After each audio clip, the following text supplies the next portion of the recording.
성도 여러분, 안녕하세요. 오늘 함께 나눌 말씀은 마가복음 9장 38절부터 50절까지이며 제목은 편협한 마음으로 금하지 말라입니다. 모든 문제를 선과 악, 옳고 그름, 덕과 실과 같은 양극단으로만 구분하고 중립적인 것을 인정하지 않으려는 편중된 사고방식을 흑백 논리라고 말합니다. 이러한 이분법적인 흑백 논리는 자신만의 입장을 강조하고 동조하지 않는 사람이나 집단을 적으로 간주하기 때문에 대단히 위험하고 매우 불행한 결과를 가져오게 합니다. 이 세상에는 옳고 그름만 있는 것이 아닙니다. 그것과는 상관이 없는 좋은 것, 아름다운 것이 훨씬 많습니다. 그런데 그 좋은 것, 아름다운 것마저도 옳고 그름으로 나누어서 파장을 짓고 서로 투쟁하는 것이 그리스도 밖에 있는 인간의 모습입니다. 예수님은 이런 세상에 평화를 주기 위해 오셨습니다. 누가복음 2장 14절을 보면 예수님이 탄생하실 때 수많은 천군 천사들이 지극히 높은 곳에서는 하나님께 영광이요, 땅에서는 하나님이 기뻐하신 사람들 중에 평화로다 라고 찬송했습니다.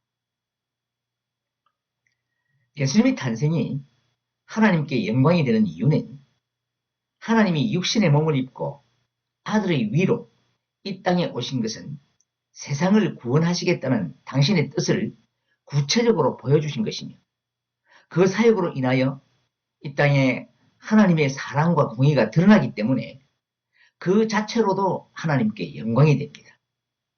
그리고 그리스도의 구속사역을 통해 구원 얻을 자들이 그 영광을 하나님께 돌릴 것이기 때문에 하나님께 영광인 것입니다. 그리고 하나님이 기뻐하신 사람들은 하나님의 은혜가 임하는 사람들이라는 뜻으로 예수님의 십자가 사역을 통하여 구원받을 사람들을 가리키는 말로서 그들에게 평화가 임한다는 것입니다. 이 평화는 세 가지 측면에서 말할 수 있습니다. 첫 번째는 본질상 진노의 자식으로 하나님과 원수가 되어 항상 불화와 다툼의 수렁에서 허덕이 된 인간이 예수님의 중재와 대속의 십자가 사역으로 인하여 하나님과 화해를 이루게 되어서 얻어지는 하나님과 사람 사이의 평화를 말하는 것입니다. 두 번째는 그 구원으로 말미암아 염려와 격심한 감정의 혼란 가운데서 살아가고 있는 인간 자신에게 주어지는 평안이고, 세 번째는 예수님의 사역으로 말미암아 세상의 모든 죄악이 제거되고 사람들 사이에 화해가 이루어져서 반목과 질시로 벽을 쌓고 살아가는 인간 관계 속에서 이루어지는 평화를 말하는 것입니다. 그런데 예수님을 따르는 제자들은 아직도 구원의 참된 의미를 깨닫지 못하고 이분법적 가치관 속에서 살아가고 있습니다. 38절을 함께 읽겠습니다. 요한이 예수께 여짜오되 선생님, 우리를 따르지 않는 어떤 자가 주의 이름으로 귀신을 내쫓는 것을 우리가 보고 우리를 따르지 아니함으로 금하였나이다. 성경에는 세 사람의 요한이 등장하는데 세례 요한과 마가복음을 기록한 마가 요한, 그리고 사도 요한입니다. 예수님께 질문한 사람은 사도 요한인데 그는 성격이 매우 급하여 형제인 야고보와 함께 예수님으로부터 우리의 아들이라는 뜻이 있는 보아너게라는 별명을 얻은 자입니다. 그 당시에 제자들은 예수님이 세상의 왕으로 오신 구세주라고 믿고 있었기 때문에 자신들이 예수님의 제자라는 사실에 큰 자부심을 지니고 있었습니다. 그래서 다른 사람들에게 대하여 매우 배타적이었습니다. 오늘 본문은 귀신 들린 아이를 고치지 못하여 서기관들과 논쟁에 휘말려 있을 때 예수님이 산에서 내려오셔서 고치신 사건과 밀접하게 관련되어 있습니다. 제자들은 그 사건으로 인하여 사람들 앞에서 영적인 무능함이 드러나 망신을 당했고 그들의 자존심은 심하게 상처를 입었습니다. 그런데 어떤 사람이 예수님의 이름으로 귀신을 쫓아내고 있는 기적의 현장을 목격한 것입니다. 지금까지 귀신을 쫓아내는 기적은 예수님과 12 제자들만이 행하는 독특한 사역이었습니다. 따라서 예수님 외에 이것을 행할 수 있는 사람은 제자인 자신들 뿐이라고 생각했는데 자기들 공동체에 속하지 않는 낯선 사람이 그 기적을 행한 것입니다. 이것을 본 제자들은 자신들의 고유한 지위와 영역을 침범당한 것으로 생각했고 거기에 심한 영적인 시기심과 질투심을 느끼게 된 것입니다.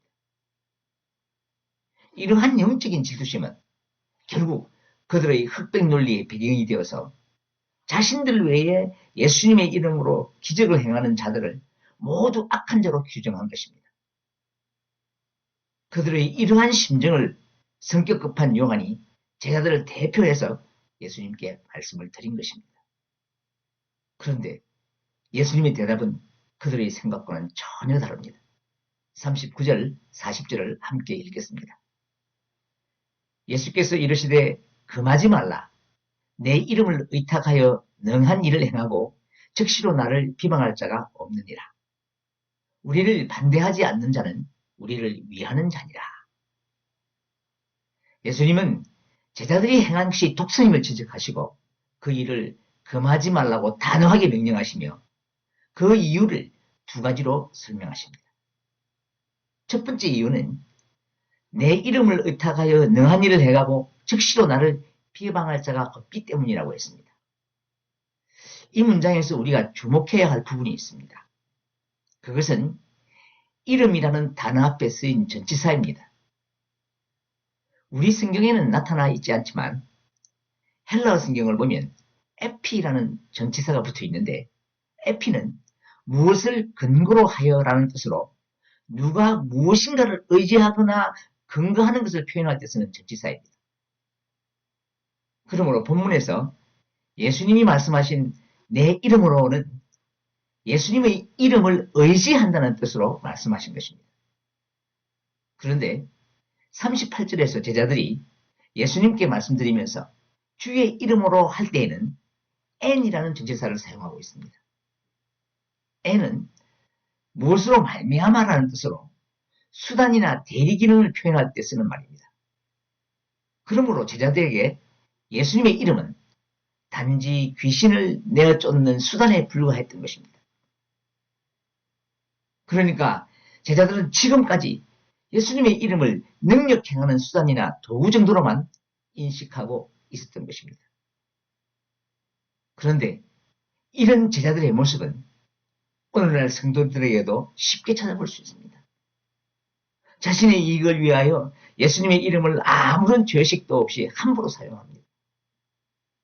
이런 사람은 성도라는 이름의 가면을 쓰고 있는 것이지 올바른 믿음의 사람이라고 말할 수 없습니다.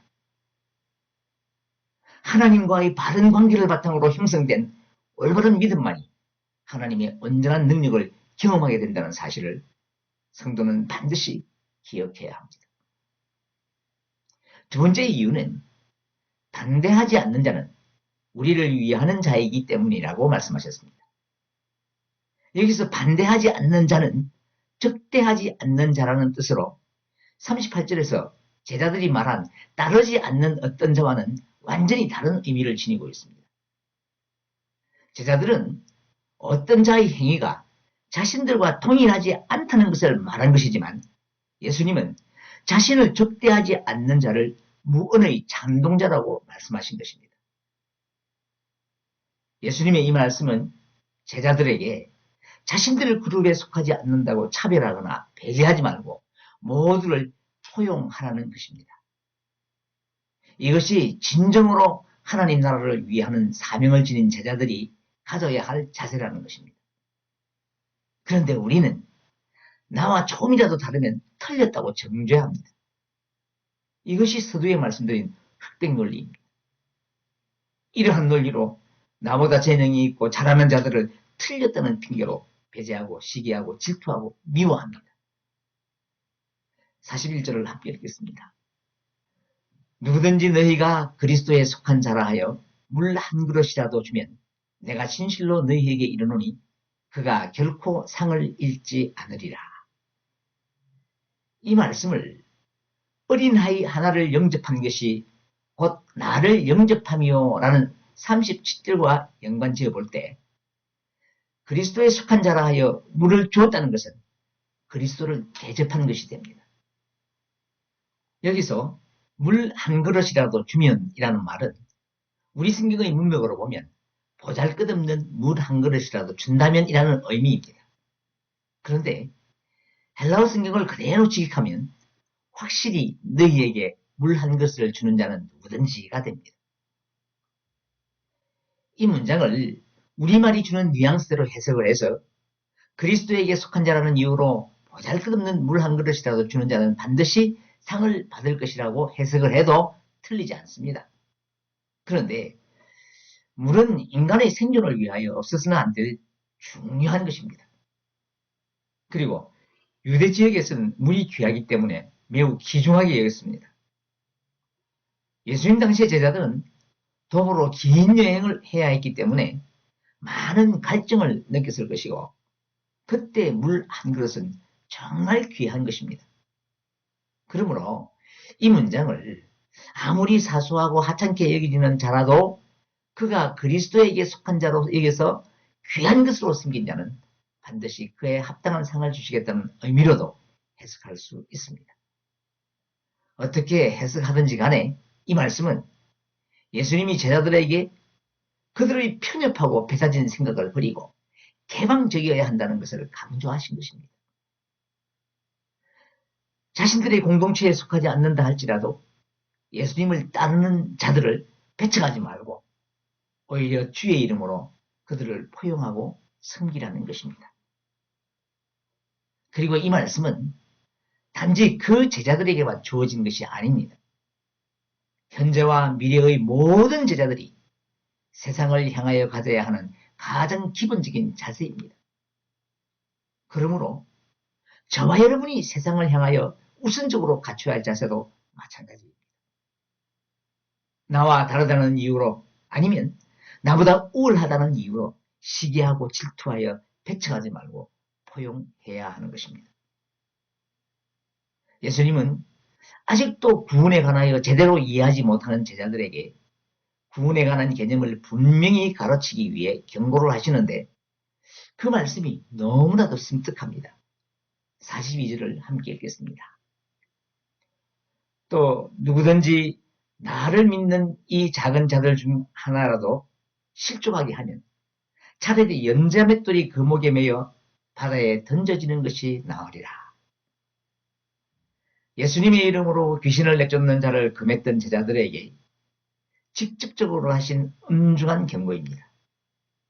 그런데 이 말씀을 문자적으로 해석을 해서 바다에 몸을 던져 자살하는 것을 하나님이 허용하는 것으로 이해하면 안 됩니다.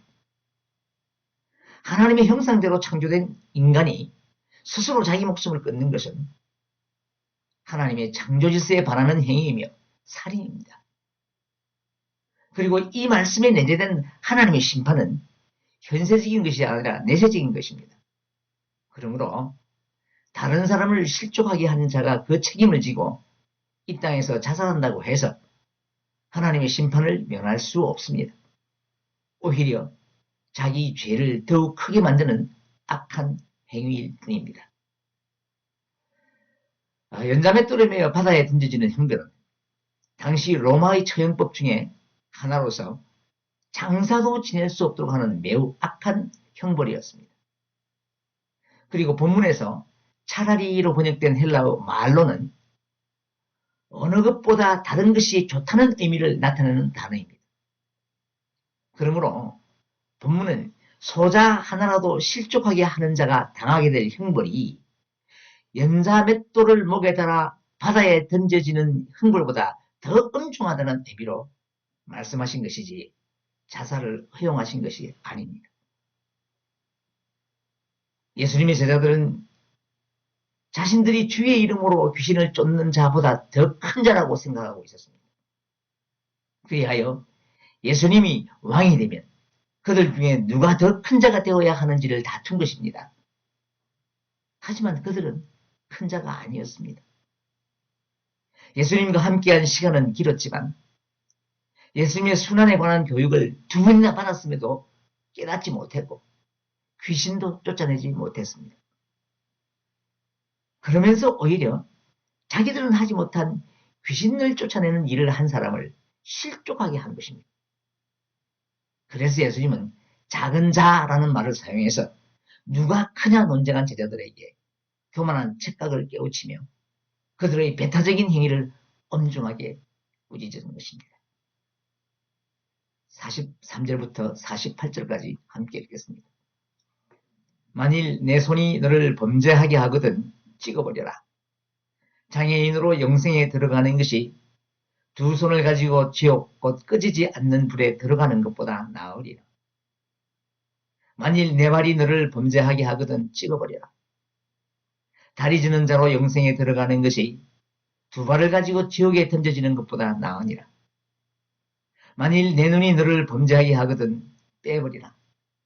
하늘로 하나님의 나라에 들어가는 것이 2 눈을 가지고 지옥에 던져지는 것보다 나으니라. 거기에는 구더기도 죽지 않고 불도 꺼지지 아니하니라. 42절이 다른 사람을 실족하게 하는 행위에 대한 경고라고 한다면 43절부터 48절까지는 자기 자신으로 인한 본인의 실족 문제를 경고하신 말씀입니다. 인간은 죄성을 지닌 존재이기 때문에 그 죄성으로 인하여 스스로 죄의 유혹에 빠져들기 쉽습니다.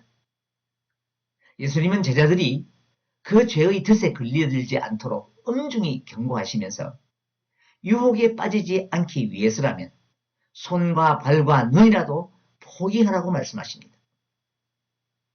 이렇게 손, 발, 눈에 대하여 언급하신 이유는 당시 유대인들은 죄를 짓게 하는 충동이 인간의 신체를 통해서 일어난다고 생각했기 때문입니다. 그리고 유대인들의 율법은 손이 범죄하면 그 손에, 발이 범죄하면 그 발에 책임을 묻는다고 규정하고 있습니다. 그래서 예수님은 그들의 생각에 맞추어 손, 발, 눈을 예시로 말씀하신 것인데 모든 장애는 나중에 부활하게 되면 치유되어 온전하게 회복되므로 그때까지 다른 사람을 실족시키는 일에 대하여 마치 손, 발, 눈이 없는 사람처럼 하라고 교훈하시는 것입니다. 그리고 실족한 자들이 가게 될 지옥이 구더기도 죽지 않고 불도 꺼지지 아니한다고 하여 지옥에 던져진 자들이 얼마나 끔찍한 고통을 당하는지를 설명하고 있습니다. 마가복음에서 지옥이라는 단어는 본문 43절, 45절, 47절에만 3번 딱 나옵니다. 헬라어로 지옥은 게엔나인데 이 말은 히브리어 게힌놈을 헬라어로 음역한 것입니다. 게힌놈은 정확하게는 게벤 흰놈인데 흰놈의 아들의 골짜기라는 의미입니다. 이 흰놈의 골짜기는 예루살렘 남서부에 있는 계곡을 말하는데 구약성경 역대하 33장 6절을 보면 이 골짜기는 악한 유다왕 므낫세 치하에서 이스라엘 백성들이 자녀들을 불 가운데로 지나가게 하며 이방신 몰록에게 희생 제물로 바쳤던 곳입니다. 훗날 요시아가 왕위에 올라 신당들과 우상들을 제거하면서 이런 희생제사는 금지되었고 유대인들은 그곳을 혐오하여 잡다한 쓰레기나 죽은 동물과 매장되지 못한 범죄자들의 시체를 던져놓았습니다. 그리고 그 오염을 막기 위해 불로 태웠는데 지속적으로 버려지는 쓰레기들 때문에 그 불은 꺼지지 않고 연기는 계속하여 올라왔습니다. 그리하여 그곳은 지옥으로 들어가는 문으로 상징되어 불의 지옥이라고 일컬어졌고 마지막 때에 악인을 흉불하는 장소인 지옥의 모형이라고 생각하게 된 것입니다. 예수님은 이와 같은 참혹한 흉불 가운데서 영원토록 고통당하는 것보다 이 세상에서 장애인으로 살다가 천국에 들어가는 것이 더 낫다는 비유적인 말씀을 통하여 아직도 세상적 가치관을 버리지 못하는 제자들에게 자신은 물론 타인을 실족하게 하는 죄의 유혹에서 벗어날 것을 엄중하게 경고하신 것입니다. 49절을 함께 읽겠습니다. 사람마다 불로써 소금 치듯함을 받으리라. 소금이 뜨거운 물과 함께 사람의 피부에 뿌려지면 피부에 닿는 뜨거움의 강도는 훨씬 강해진다고 합니다. 그러므로 이 말씀은 범죄함으로 자신과 타인을 실족하게 하는 자에게 임할 형벌을 다시 한번 강조한 것입니다. 그런데 불과 소금이라고 하면 유대인들이 가장 먼저 떠올리는 것은 소돔과 고모라입니다. 소돔이 타락하자 하나님은 이곳에 불로 심판하시고 롯의 아내는 소금 기둥이 되었습니다. 불은 하나님의 심판이며 소금은 레위기를 보면 하나님께 드리는 소제물에 치는 것으로 제물을 정결케 하는 것입니다. 그러므로 여기서 불로서 소금을 친다는 말은 성도를 정결하게 하는 하나님의 징계와 심판을 의미한다고 볼 수 있습니다. 결국 이 말씀은 예수님의 이름으로 귀신을 쫓아내는 어떤 자를 배척한 제자들에게 하나님이 징계하여 정결하게 하는 역사가 일어날 것이라는 예수님의 경고인 것입니다. 50절을 함께 읽겠습니다. 소금은 좋은 것이로되 만일 소금이 그 맛을 잃으면 무엇으로 이를 짜게 하리요. 너희 속에 소금을 두고 서로 화목하라 하시니라. 이 말씀이 지금까지 예수님이 하신 교훈의 결론입니다. 골로새서 4장 6절을 보면 소금으로 맛을 내는 것을 하나님의 은혜로 비유하고 있습니다. 함께 읽겠습니다. 너희 말을 항상 은혜 가운데에서 소금으로 맛을 냄과 같이 하라. 그리하면 각 사람에게 마땅히 대답할 것을 알리라. 이 말씀에서 소금은 하나님의 은혜 가운데 머물게 하는 작용을 합니다. 그러므로 말을 할 때는 아무렇게나 하지 말고 은혜에 머물기 위해 소금이 맛을 내는 것처럼 지혜롭게 하라는 것입니다. 마가복음 본문에서 너희 속에 소금을 두라고 할 때에 두라는 가지라는 뜻입니다. 소금은 스스로를 녹여 다른 것의 부패를 방지할 뿐만 아니라 그 소금을 한 곳에 오래 두면 하나의 덩어리가 됩니다. 그리고 소금이 하나님의 은혜를 의미한다고 하면 소금을 지니는 것은 하나님의 은혜를 지속적으로 간직하는 것이 됩니다.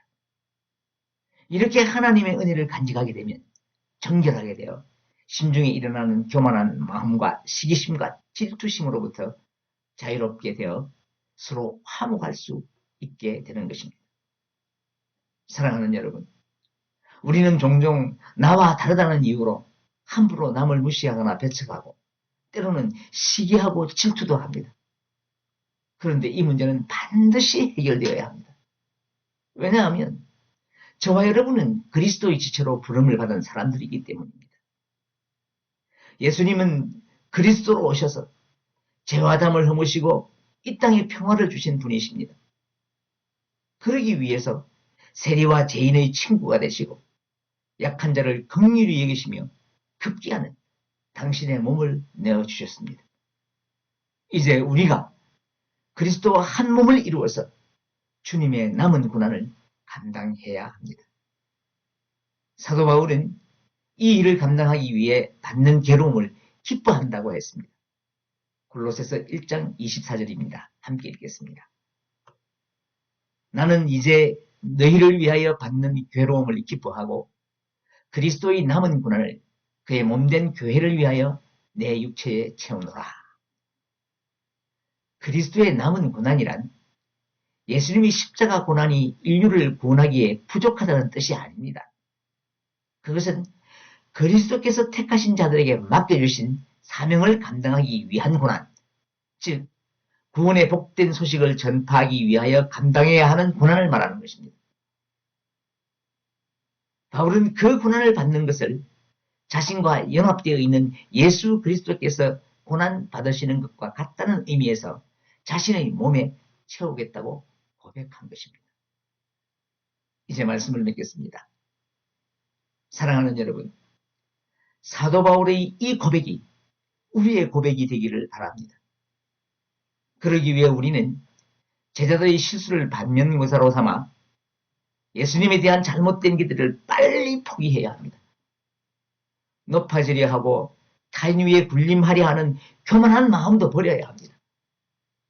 그리하여 나에게 아무리 소중하고 필요 불가결한 것이라 할지라도 그것이 나와 다른 사람을 실족하게 하는 것이라면 과감하게 포기해야 하는 것입니다. 오늘도 우리 속에 소금을 두고 서로 화목하게 하기 위하여 그리스도의 남은 고난을 육체에 채우는 복된 성도님들이 되시기를 축복합니다.